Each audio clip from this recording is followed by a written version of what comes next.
அன்பு இரட்சகர் இயேசு கிறிஸ்துவின் நாமத்தில் வாழ்த்துக்கள். நீதிமொழிகள் 11ஆம் அதிகாரம் 19ஆம் வசனம். நீதி ஜீவனுக்கு ஏதுவாகிறது போல் தீமையை பின்தொடர்கிறவன் மரணத்துக்கு ஏதுவாகிறான் என்று இங்கே சாலமோன் ஞானி ஒரு வசனத்தை குறிப்பிடுகிறதை நாம் பார்க்கிறோம்.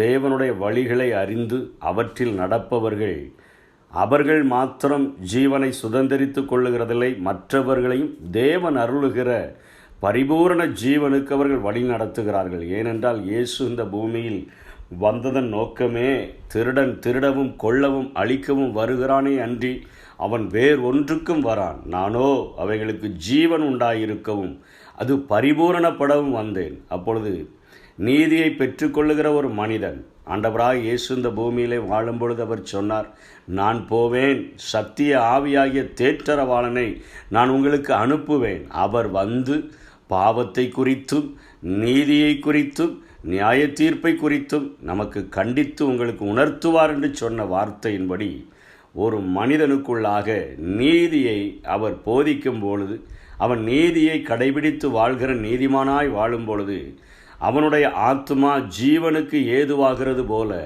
அவன் யாரையெல்லாம் சந்திக்கிறானோ அவர்களும் ஜீவனுக்கு ஏதுவான வாழ்க்கையை பெற்றுக்கொள்ளுகிறார்கள் என்பதை இந்த வசனம் குறிப்பிடுகிறதை நாம் பார்க்கிறோம். எசேக்கியேல் 47ஆம் அதிகாரம் 1ஆம் வசனத்திலிருந்து 12ஆம் வசனம் வரையிலும் ஆண்டவர் ஒரு ஆலயத்திலிருந்து புறப்படுகிற ஒரு நதியை காண்பிக்கிறதை நாம் பார்க்கிறோம். அந்த நதியானது அது ஓடும் பொழுது அது ஆழமாகவும் அகலமாகவும் அது பெரிதாகிறது மாத்திரமல்ல, அது எதையெல்லாம் தொடுகிறதோ அவைகளெல்லாம் அது ஜீவன் பிழைப்பூட்டப்படுகிறது, பிழைக்கிறது என்று சொல்லி அங்கே அது நதி தொடுகிற எல்லாமே ஆரோக்கியப்பட்டு பிழைக்கிறது என்று சொல்லி அங்கே எசேக்கியேல் தரிசனம் காண்கிறதாக நதியை குறித்து எழுதியிருக்கிறதை பார்க்கிறோம். அது கடைசியாக சவக்கடலிலே போய் கலக்கிறது. அதாவது சாவுக்கேதுவான அந்த சவக்கடலையும் உயிர் பெறச் செய்யக்கூடியதாக அது இருக்கிறது என்று சொல்லி பரிசுத்த ஆவியானவர் ஒரு மனிதனுடைய வாழ்வில் வந்து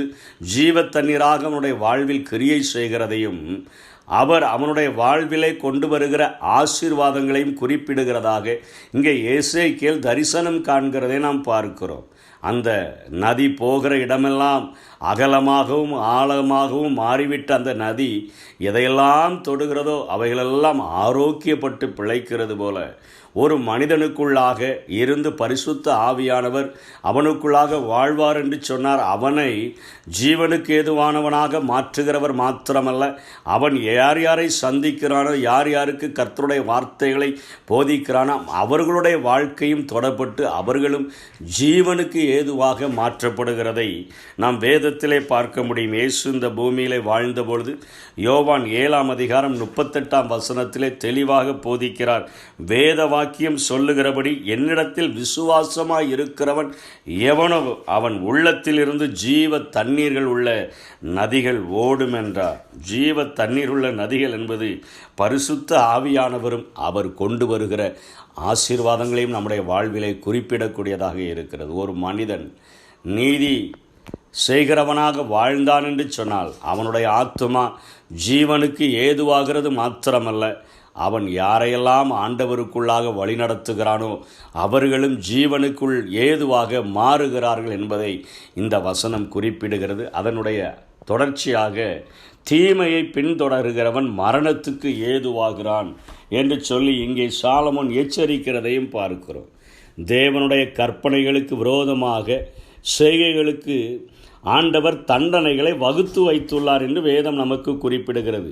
அவர்களுக்கென்று 623 கட்டளைகளை 10 கற்பனைகளை எல்லாம் ஆண்டவர் எழுதி கொடுத்தாரே, அது எதற்காக? தேவனுக்கு விரோதமான செய்கைகள் பாவங்கள் செய்கிறவர்களுக்கு தண்டனைகளை அவர் வகுத்து வைத்துள்ளார். துன்மார்க்கன் முடிவிலே தனது பாவத்துக்கும் தேவனுக்கும் மற்றவர்களுக்கும் விரோதமாக செய்யும் குற்றங்களுக்கும் உள்ள விளைக்கிரயத்தை அவன் கொடுத்தே ஆக வேண்டும். துன்மார்க்கன் முடிவில் தனது பாவத்துக்கும் தேவனுக்கும் மற்றவர்களுக்கும் விரோதமாக செய்கிற எல்லா குற்றங்களுக்கும் அவன் விளைக்கரத்தை கொடுத்துதான் ஆக வேண்டும். அதைத்தான் பவுல் ரோமருக்கு எழுதும்போது எழுதுகிறார். ரோமர் 6ஆம் அதிகாரம் 23ஆம் வசனத்தில் பாவத்தின் சம்பளம் மரணம், தேவனுடைய கிருபை வரமோ நம்முடைய கர்த்தராகிய இயேசு கிறிஸ்துவினால் உண்டான நித்திய ஜீவன் என்று சொல்லுகிறார். யாக்கோபு இன்னும் ஆழமாக எச்சரிக்கிறார். யாக்கோபு 1:14-15 அவனவன் தன் சுய இச்சையினாலே இழுக்கப்பட்டு சிக்குண்டு சோதிக்கப்படுகிறான். பின்பு இச்சையானது கற்பந்தரித்து பாவத்தை பிறப்பிக்கும். பாவம் பூரணமாகும் பொழுது மரணத்தை பிறப்பிக்கும். தீமையை தொடர்கிறவன் மரணத்துக்கு ஏதுவாகிறான் என்று சொல்லி இங்கே சாலமோன் எச்சரிக்கிறதை பார்க்கிறோம். யாக்கோபும் அதையே சொல்லி முடிக்கிறார். அவனவன் தன் சுய இச்சையினால முதல்ல இழுக்கப்படுகிறான், அதுக்கப்புறம் அதுக்குள்ளே சிக்கி கொள்ளுகிறான், அதுக்கப்புறம் சோதிக்கப்படுகிறான். அந்த இச்சை கற்பந்தரிக்குது, அது பாவத்தை பிறப்பிக்குது. பாவம் பூரணமாகும் பொழுது அது அவனுடைய வாழ்விலே மரணத்தை கொண்டு வரக்கூடியதாக இருக்கிறது. ஆக்கினைக்கு தப்பான் என்று வேதம் சொல்லுகிறது. ஆக்கினை தீர்ப்புக்கு ஏதுவாக மனிதன் தன்னுடைய பாவத்தின் நிமித்தமாக மாறிவிடுகிறான்.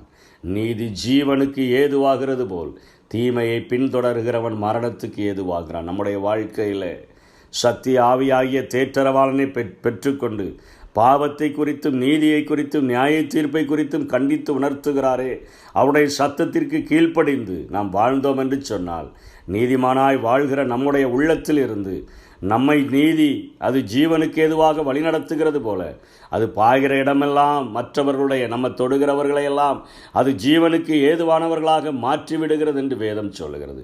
அதற்காக வாஞ்சிப்போம். தீமையை பின்தொடர்ந்து மரணத்துக்கு ஏதுவாகிற வாழ்க்கையை வெறுப்போம்.